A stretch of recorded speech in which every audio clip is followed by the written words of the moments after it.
welcome to this edition of Border Report Live. My name is Rudy Mireles, and I am your host here in Harlingen, Texas, in the Rio Grande Valley of deep South Texas. Got a packed program for you today. Two new bills have been filed in Congress that, if passed, would give Americans a sort of tariff rebate. Our South Texas correspondent Sandra Sanchez spoke with one of the lawmakers who drafted up that legislation, and in a little bit, we're going to be speaking with her, so make sure to stay tuned for that. But first, as always, let's go ahead and start today's edition by taking a look at what's trending across the border. Starting with an Afghan man who helped the American military in Afghanistan and was currently living in Texas, died on Saturday, a day after being taken into custody by U.S. Immigration and Customs Enforcement.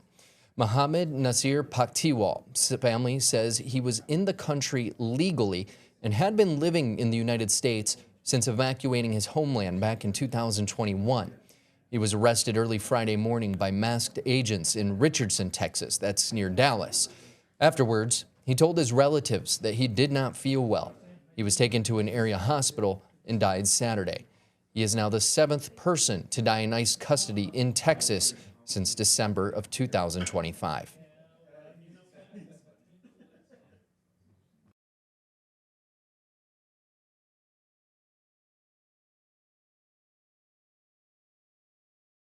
ICE says Paktiwal was in the country illegally since last August and that he had been arrested for SNAP fraud and theft. The statement says he was taken into custody as part of a targeted enforcement action. ICE said in a Sunday news release that Paktiwal's death is under active investigation. The Trump administration's immigration crackdown is expanding, but the public data that tracks it is not. Researchers and advocates say they can't hold the administration to account for one of its most contentious policies. The Department of Homeland Security has stopped or slowed updates on major dashboards and monthly reports. Those tools used to show arrests, detentions, removals, and nationalities. The numbers that are available have come from lawsuits or being mandated by Congress.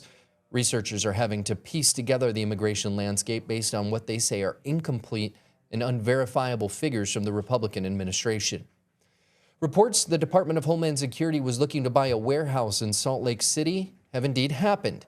The agency bought a property near the airport for over $145 million. According to a general warranty deed obtained by our Salt Lake City station, DHS bought the warehouse on a nearly 25-acre parcel of land, cash in hand. This is a different property that was previously rumored to be bought by DHS. Now, this purchase comes weeks after rumors are spreading that DHS was looking to buy a different warehouse in Salt Lake City to become an Immigration and Customs Enforcement detention facility. According to parcel details from Salt Lake County, the property was last valued at $97 million just last year. It is currently zoned as an industrial lot, and it is connected to public utilities. As we've been telling you right here on Border Report Live and BorderReport.com, Homeland Security is purchasing massive warehouses all across the country in an effort to convert them into ICE detention centers able to hold thousands of people at a time. Staying on the topic, aside from buying warehouses, Homeland Security is reopening former prisons as detention centers. An old prison in Marana, Arizona, which is just northwest of Tucson, is slated to become an immigration detention center. As a prison, it held a little over 500 inmates, but the government wants to increase that capacity to 775 detainees. Local advocates say that would be devastating for detained people. The building is owned by Private Prison Operator Management and Training Corporation, or MTC, who will also most likely run that facility. Two new bills have been introduced in Congress that, if passed, could give American taxpayers hundreds or thousands of dollars in so-called tariff rebates. Last month, the Supreme Court struck down the bulk of President Trump's tariffs, leaving the administration to try and replace the lost revenue from that decision. New tariffs have been imposed, and White House spokesperson told the Associated Press that President Trump will continue using tariffs to renegotiate broken trade deals, lower drug prices, and secure trillions in investments for the American people. Our South Texas correspondent Sandra Sanchez spoke with one of the lawmakers who wrote this legislation, and she joins us now with more. Hey, Sandra.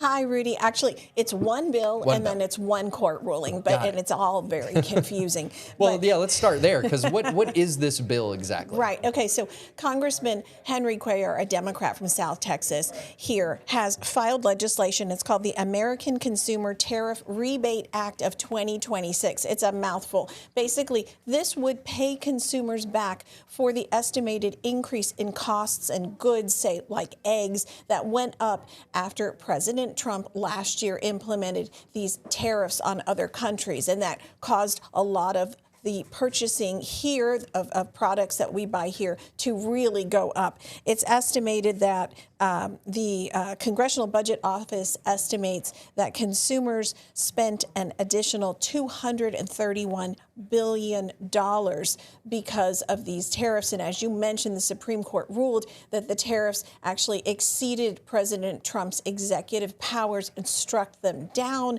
last month. And so now Congressman Cuellar has told me that he filed this legislation. I think we have a little bit of sound, what he told me on the phone. Every time I go to the store or anybody goes to the store, you tell me if prices of groceries have gone down, and tariffs have something to do with that. So therefore, I'm filing legislation that will say that this unconstitutional tariffs of billions of dollars that got collected, they should be rebated back to the consumers at over $1,000 a person for all the monies they spend on higher prices for groceries and other goods. Yeah, so an exception to that is anyone who makes over $400,000 would not get this rebate, Rudy.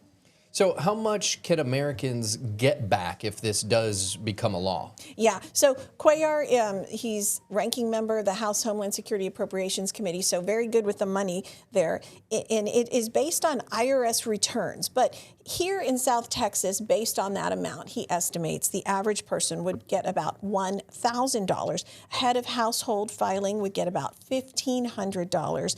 A married couple filing jointly would get about $2,000. And then there's a special payment called for a qualified child. It's an additional $125 per qualified child for families. So potentially some big bucks coming in. And as I mentioned, anyone who is making over $400,000 would not qualify, and their money would basically go in a pot to go back to be given to the other people, according to this bill.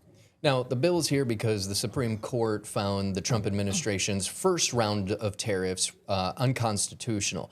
The president had been making threats. I remember that day, that press conference very clearly, where he was saying that things were just going to get worse from going on. So what are the changes to import tariffs implemented by the Trump administration? Yeah, on February 20th, the divided Supreme Court ruled 6-3 that this sweeping tariffs that Trump had opposed exceeded his executive order abilities, shut it down. So then earlier this month, the Court of International Trade, a judge there, ruled that the tariffs that have been collected by businesses need to be repaid to these businesses who paid for these tariffs on these goods as they entered the country. And that CBP, the one who collected these at the ports of entry, has to be the one that issues these tariffs. But here's the glitch. A report that came out by the Cato Institute just late last week says that the agency is unable to repay these tariffs because of a software tracking that the agency uses,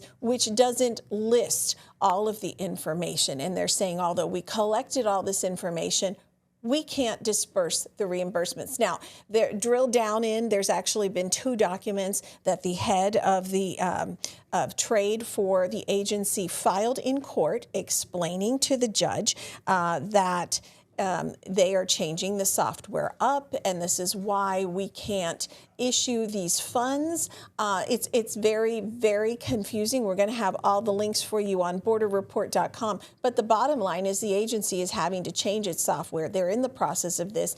And, they're saying right now, we don't know everything everyone paid or how to reach the people or how to give it back, which I think if you take money in, you need to have a receipt, right? Yeah, I mean, it seems pretty, odd that the government would say that they don't know how they took your money. They have no problem figuring out if you shorted them on your IRS bill. But, Well, and part of it has to do with the interest. And the judge ruled that the interest must be paid back on these, tariffs that these companies had to pay.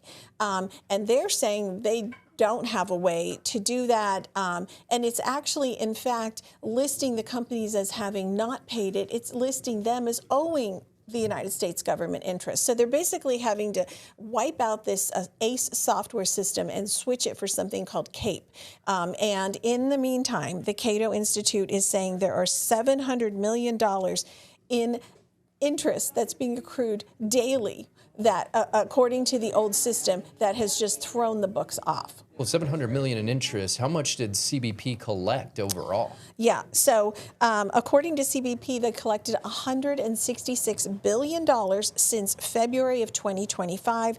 And in January 2026, they'd already collected $166 billion, and interest now is up to almost $200 billion with the interest added onto it. So, and this is also not only the Cato Institute, but they're working with an analysis business model from the University of Penn Wharton School of Business, which I believe was Trump's alma mater also, right?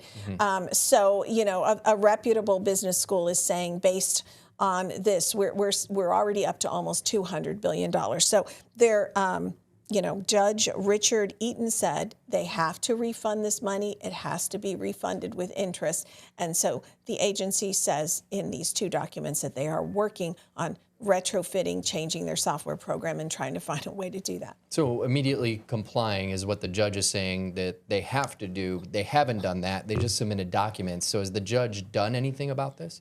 Well, he said that it has to be done immediately, and basically CBP said, we're working on it. We've got 40% of the software done, 60% of the software done in this place. And so I guess he's giving them a little leeway as they are showing proof in court that they are trying to remedy this situation. What's interesting is he suspended CBP's obligation to comply immediately, saying, we understand that you're working on it. I think what's interesting in the Cato report is that they're saying this is a big burden, especially on small businesses, and those that have had to pay out this money and are not getting it back. Yeah, because that's one thing we have seen in a lot of the economic reports over the last 3 to 4 months is that we as consumers haven't really felt that true pain from the tariffs on all these goods from all these different countries, because a lot of these businesses are just absorbing them so they can keep their sales and their revenue going. Going back to the system, they're installing a new system to try to figure out how much everyone owes them money. Will they also give these refunds to businesses automatically doing that? Okay, so the new system, and I'm going to look at my notes because it's really confusing. Brandon Lord, who's the head of Department of Trade for CBP, says once operational, it'll be a web-based portal, and it will allow the importer and the broker to see all of the ACE portal accounts. ACE was the previous software that they had used. So right now, like I mentioned, they're only 40% done, 60% done on the completion of doing these. It will not automatically refund the money, though. It will require these businesses to put in additional information, lots of paperwork. They're going to have to, as Cato says, jump through hoops. And they, really believe that it's going to hurt them. They're saying, quote, the companies that lack the sophistication and resources to jump through various bureaucratic hoops are going to be the ones that suffer the most and that will ultimately hurt consumers as well. We're still not able to get the goods and if these companies go out of business. So, Cato which is a very conservative organization, critical of the fact that the agency really does seem to be behind the curve on this. Judge is giving them leeway. They're trying to fix the problem, but in the meantime, businesses are going to have to do a lot of proving, and they're not going to get their tariff rebated, and the whole interest thing is really out of control. Yeah, going back to, all these hoops at these small businesses. I mean, you and I both know a lot of small business owners, both from our professional and our personal lives, and just seeing the amount of stress they started going through in the last 2 weeks as we head into tax season. It just seeing them, a lot of these small businesses, especially in places along the border, it's a one-man band sometimes. They're out there doing the work during the day. They, go home, take care of the family, do it, whatever it is they need to do, put the kids to sleep, and then right back into trying to figure out, their QuickBooks, because, they're not accountants. But they're trying to make it happen. So it should be interesting to see, how easy or how difficult this is for folks trying to get the money back that they paid out. Well, and we do a lot of talking on the show about immigration and people trying to cross the border and, filing for asylum. But crossing the border with goods and services is a huge industry here. And, it's a lifeblood for many of the companies here on both sides of the border. And this is affecting them. I actually have learned a lot about how CBP collects these tariffs, these duties, as they're called. And so, going forward, I think a lot of people are going to be watching what the agency does and have their thumb on them to make sure that something like this doesn't happen again in the future. Yeah, the two most intertwined and entangled bureaucracies that we have in the federal government, the taxes and immigration. So it should be interesting. Thank you so much, Sandra. We appreciate you joining us today. We have a link to that Cato report, as well as a link to Congressman Cuellar's American Consumer Tariff Rebate Act of 2026 right now on borderreport.com. So make sure to check them out. Stay with us. Border Report Live is back in 2 minutes.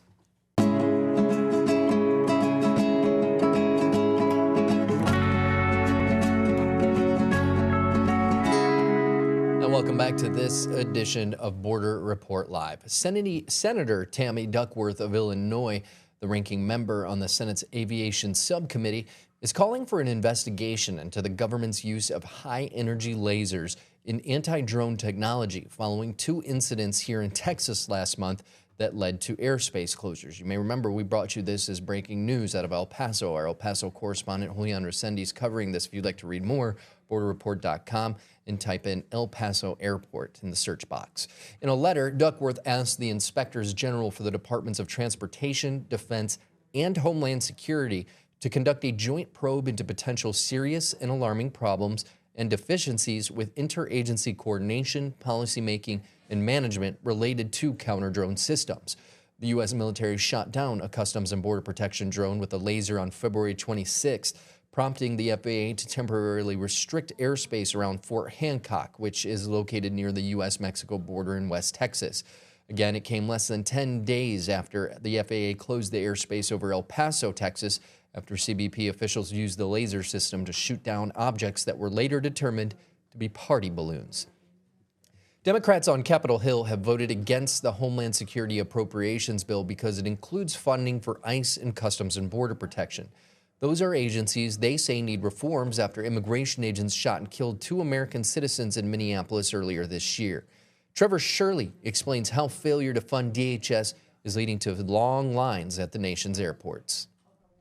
An effort in Congress last week failed to fund DHS, and it's not expected to go anywhere this week either. Long lines are now common sights at many airports across the country, as many TSA agents have either quit their jobs or aren't showing up for work. Last week, agents missed their first paycheck, and the Department of Homeland Security remains unfunded. In some cases, airport wait times are hitting 4 to 5 hours long. The DHS shutdown has now been going on for more than a month, with little chance of ending anytime soon. Lawmakers remain stuck in a stalemate in Washington. The issue remains immigration reform. Democrats say they won't vote to fund DHS until Republicans agree to put meaningful guardrails on ICE and immigration enforcement. But many Republicans say they can't get on board with much of what Democrats want. Last week, Democrats blocked a measure that could have reopened DHS. Some Democrats say Republicans are the ones stalling and need to get behind changes to ICE. The Trump administration has undermined our efforts, putting unqualified people in roles overseeing domestic terrorism, and also fired employees at the FBI. So there should be no lecturing from Republicans here. They should do the right thing. Let's fund TSA, Coast Guard, FEMA, other critical parts of DHS, and then let's put an end to ICE's terror. That's the choice, and it's up to them to move forward. We could see another attempt to fund DHS this week, but it's not expected to pass. Reporting in Washington, I'm Trevor Shirley, KTLA 5 News. Over the weekend, a group of 10 airline CEOs sent a letter to lawmakers urging them to pay Transportation Security Administration workers during the government shutdown. The letter outlined an urgent need for TSA officers, U.S. Customs clearance officers at airports, and air traffic controllers to be paid during shutdowns as travel expectations for the summer season ramp up. Quote, with spring break travel in full swing, FIFA World Cup 2026 right around the corner, and celebrations for America's 250th birthday throughout the year, the stakes are especially high. U.S. airlines expect 171 million passengers this spring season, a new record, according to the airline CEOs. CEOs from FedEx, UPS, Southwest, United, American, JetBlue, Delta, Alaska Air, Atlas Air, and Airlines for America signed on to that letter. Getting back into some drone reporting, this time on the other side of the border, Data Int, a firm specializing in real-time monitoring of disruptive events in Mexico, estimates that between 120 and 130 drone attacks resulting in as many as 820 casualties were reported last year. In a preview of a more detailed study on the use and effects of unmanned aerial vehicles to be released later this month, the co-founder of the consulting firm published a map on his X social media account showing the occurrence and location of drone attacks. In the post, he says, in most cases, we were able to attribute them to a criminal investigation, or a criminal organization, rather. The Mexican states with the highest number of drone attacks are Michoacán and Guerrero, with between 55 and 80 incidents. According to that CEO, this confirms that the quote-unquote Tierra Caliente region is the country's main testing ground for armed drones, where the Jalisco New Generation cartel is vying for territorial control with local gangs. Last year, 3 drones were used to drop incendiary devices on a Baja California State Police installation in Tijuana, damaging several state vehicles. No one was injured in that attack. But Baja's Attorney General has said in the past that drones or aerial platforms can be legally purchased in stores or online and modified to launch explosives, making them easily accessible to criminal groups. If you would like to read more of our San Diego correspondent Salvador Rivera's story on that case, you can visit borderreport.com and type in Baja California drones. Stay with us. Border Reports Live is back in 2 minutes.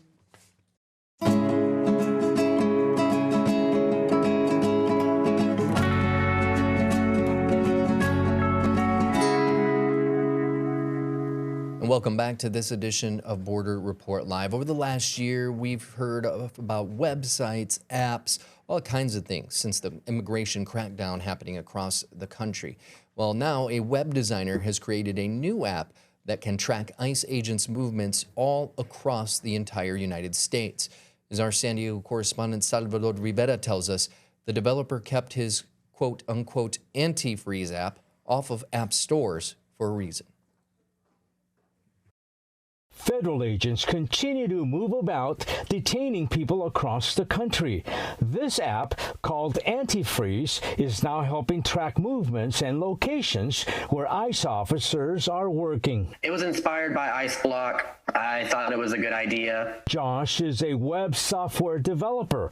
He came up with Antifreeze, patterned after ICE Block, a similar app that was found on app stores such as Apple and Google, an app that was taken down due to pressure from the government. My app and my architecture, I'll admit, isn't bulletproof. It isn't centralized, so it doesn't rely on Apple to publish it. Josh says his app is found on the web. It installs directly from the browser, and it doesn't rely on app stores. It doesn't have to get approved by the app stores, which makes it more resilient to censorship. According to Josh, people who get the app can report sightings and movements of ICE agents. The app will send out alerts about where agents are working within a 5-mile radius and where they were within 25 miles during the previous 72 hours. Anything that's public knowledge of an ICE sighting, such as like a raid or anything out in public, it's crowdsourcing. So if anybody sees something, they can report it on their phone and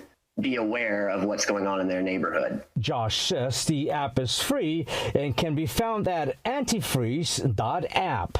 Salvador Rivera, Border Report. And before we go, we wanted to remind you that you can stay informed on all things shaping the U.S.-Mexico border while you're on your commute home, maybe you're walking the dog, or you're in the gym, as Border Report Live brings you real-time updates, expert insights, and voices from both sides of the border in podcast form. You can listen to any of those apps at the bottom of your screen. We also wanted to remind you to check out our partners at Political Power Ranker. It's a weekly show tracking the movers, shakers, and rule makers in American politics. Nextstar's Director of Political Content, Chris Berg, and Director of Emerson College Polling, Spencer Kimball, break down who's up and who's down in the world of politics based on data. And this week we have a double dose of polls from California and South Dakota. Majority of the show focusing on the California governor's race. Gavin Newsom always got a big one in the big topic on Political Power Ranker. So make sure to check it out. You can find more on Political Power Ranker at abc27.com. That's it for us. We'll see y'all next time.